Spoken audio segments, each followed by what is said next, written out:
மரியாதைக்குரிய திரு S Janaki Ammal great பாடகர் இறந்துட்டாங்க. அவங்களுக்காக தான் இந்த வீடியோ.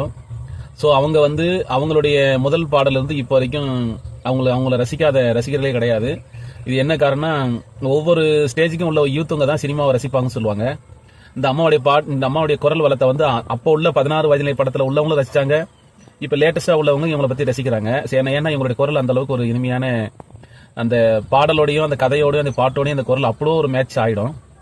அதனால இந்த அம்மா வாழும்போது எல்லார் மனசுலயும், தெரிஞ்சவங்க தெரியாதவங்க யாரா இருந்தாலும் எல்லா மனசுலயும் அந்த பாடல் மூலமா இவங்க இடம் பிடிச்சிட்டாங்க. இப்ப அவங்க இறந்ததுக்கு அப்புறம் என்ன மாதிரி எத்தனையோ கோடி பேர் இவங்களுக்காக வீடியோ போடுறாங்க. இதுதான் உண்மையான அன்புன்னு சொல்றது, உண்மையான திறமை கொண்ட ஒரு மரியாதைன்னு சொல்றது.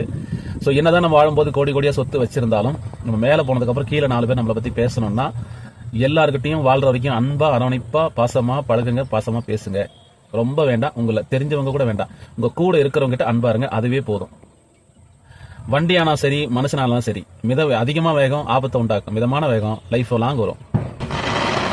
நம்ம வண்டியில தான் ஃபேர் பார்ட்ஸ் எல்லாம் கரெக்டா இருக்கு அப்படின்னு முறுக்கிட்டு 100ல போனீங்கன்னா 108 ஆம்புலன்ஸ்ல உங்களை ஏத்துற மாதிரி இருக்கும். நம்ம உடம்புல எல்லா ஃபேர் பார்ட்ஸும் கரெக்டா இருக்கு, யாரை பார்த்து நம்ம ஏன் கவலைப்படணும்னு நினைச்சீங்கன்னா நாளைக்கு நீங்கள் பெட்ல படுக்கும்போது கண்டிப்பா உங்களுக்கு ஒரு துணை அட்டெண்டர் தேவைப்படுவாங்க.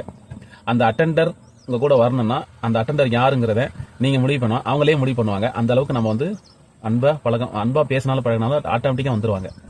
பணம் இருக்குன்னு ரொம்ப ஆடவும் கூடாது, பணம் இல்லைன்னு ரொம்ப வாடவும் கூடாது. கேஷுவலா வாழுங்க, எல்லாமே சாத்தியம் தான்.